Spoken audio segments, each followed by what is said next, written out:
before the date, Yeah.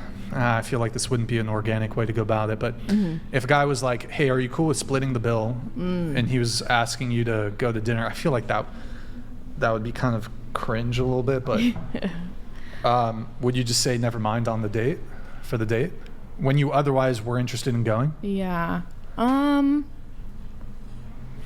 Shoot. I guess I would still go on the date and pay the tab. Split. Yeah. Do you like expect men to pay for every date? Say you went on a date with one guy and you kept seeing him after. Do you expect him to pay for every single date? Say you really, really liked him. That's a good question, Madison. So beyond the first date, would you like a guy to continue paying for dates?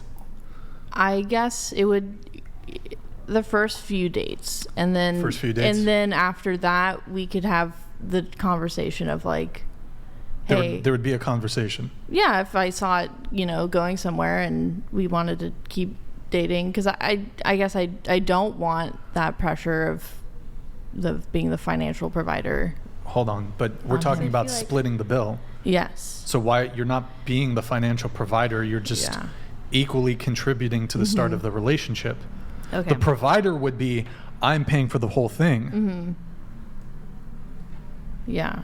Okay. Because I feel like I've been, like, if you really did really like the guy, like, I feel like I've been in multiple situations where it's like, oh, like, hey, do you mind paying for yours? I'll just pay for myself. And I feel like it's something that you can easily look past, especially if you're super duper interested in this guy, unless you expect him to pay every single time. You're just seeking for financial or seeking for money and for him to provide for you all the time. But, like, are you really all that independent if that's what's all that you're looking for in a guy? Yeah. Okay, so you said you want the guy to pay for at least the first few dates. How many? When you say first few, you mean 2, 3, 4? 2, 3. Yeah, 2 to 3.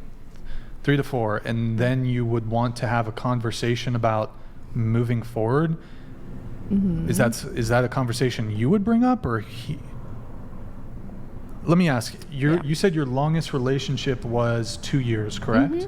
Yes. In that 2-year relationship, did it become 50-50 at any point, or were you guys living together? What was the? We weren't living together. We did get to a point after, like, I'd say like 4 or 5 dates where I'm pretty sure I brought it up, like, hey, like, I can pay for a date and then you could pay for a date, and then it kind of became what's like that called, like trading off or whatever? Yeah, that way it's not like we gotta split the bill every time and keep track of every penny. Well, okay, but so eventually in your 2-year relationship it was like switching turns, taking turns. Yeah. How long did it take to get to that point? Was he for the guy you dated for 2 years, was he paying for the first dates? First couple of dates. Yeah. How many dates did you go on until it's switched? I would say 4. 4. Okay. And then it's something he brought up or you brought up? I believe I brought it up because And did you begrudgingly be like, I guess I kind of like you. Do you want me to start paying? I don't think it was begrudgingly. I wanted to be with him, and I guess I didn't want him to think I was only in it to be paid for. What do you think it changes about a man if he starts paying for the first couple dates, then you guys split things, or just split things initially? Like, do you think it really changes anything about the way you see them?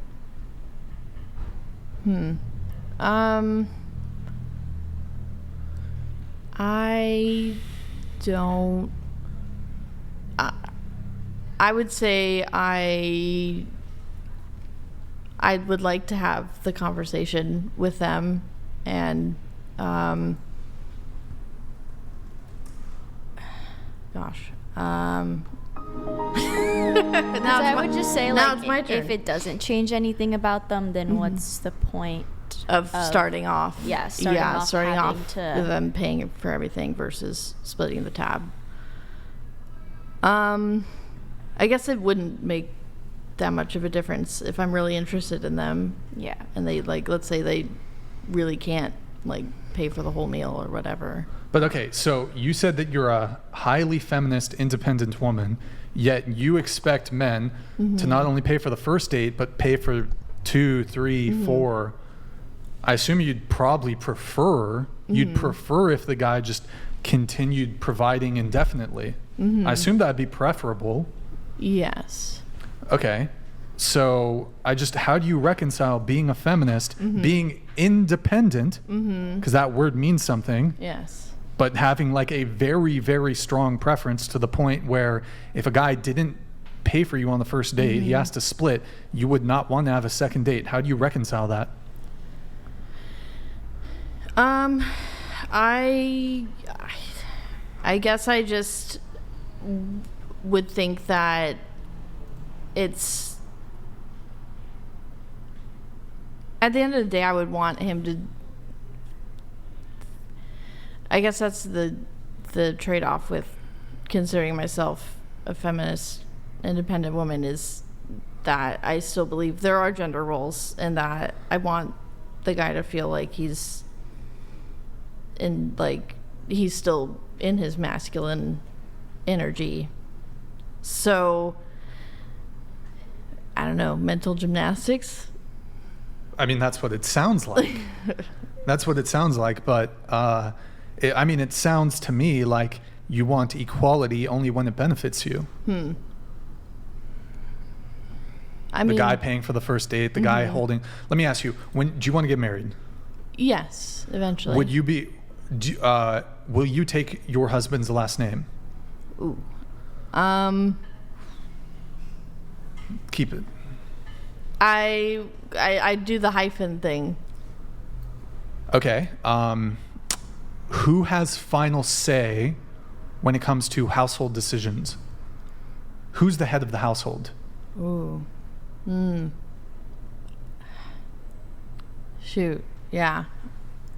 And I would love it to be both of us. But this is exactly what I'm talking about. Equality only when it benefits you. So you want a guy to adhere to his traditional gender roles, lead, pay for the first date, but you don't want to adhere to what would be a very traditional thing, tradition, taking the man's last name in the case of marriage. That is traditionally what women do. Yes. I don't have an issue with hyphenation, but you best pay for your own way on a first date if you're about that hyphenation shit. You should pay you should try to initiate at comparable levels. That's my thing. Okay. You want all the benefits of traditional treatment from men, but you yourself, you don't want to be a traditional woman. So we got a lot of women who are feminist who love traditional treatment from men because traditional treatment benefits women. But you guys don't want to be traditional women. Because I suppose in some ways not being traditional comes to your benefit. Don't you think that's a bit selfish? Do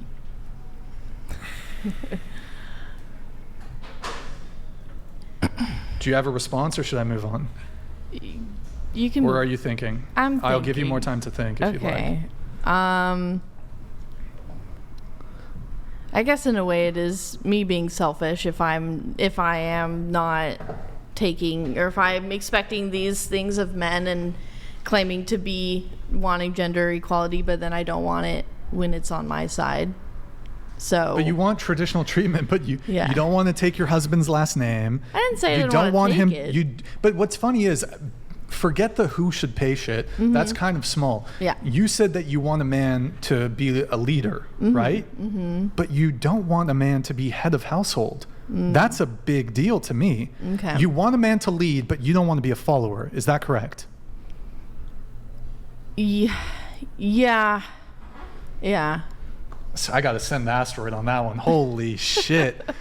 Okay. I guess that you brings cannot. feminists. This is the big thing. Like, forget the who pays shit. Women want men and are attracted to men who are leaders and who are masculine and who are dominant. But women have been, there's this mind virus of feminism which tells, like, on a biological and attraction level, I would say most women want men to be leaders, pay for pay for the first date, take initiative, make the first move, do all these things, right?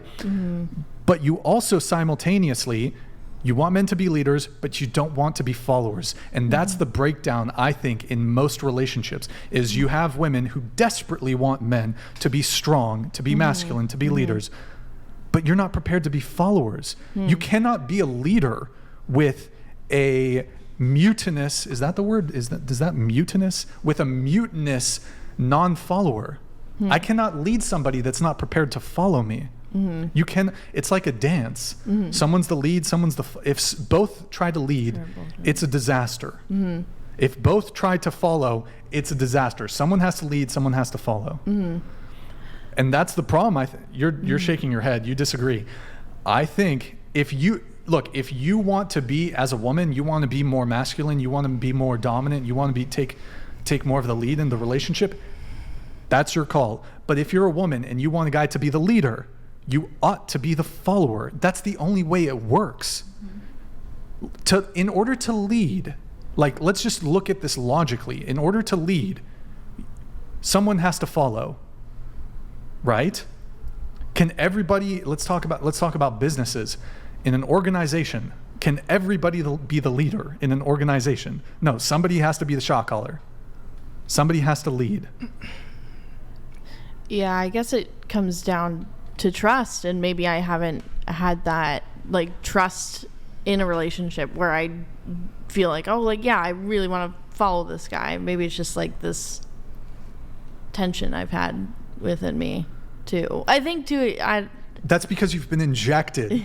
You've been injected with the feminist mind maybe she virus. isn't looking for a leader then. She's not looking for in the what? end, maybe if it's... No, but she wants a guy to pay for the first date. She would not go on the second date with a guy if he didn't pay for the first date, which is some like gut instinct, like, because, oh, this guy's not a provider. That's not leading as a guy, I suppose you could say. You want a guy to lead, you want a guy to initiate, you want a guy to do all these things. But when it comes time for you to hold up your end of the bargain, when it comes to your traditional gender role expectations, you're like, I don't like those, never mind. We're going to hyphenate our last names. You're not going to be the head of the household. I'm not going to grant you your ability to use your masculine instincts to make the best decisions for this family. Hey, that's within your right.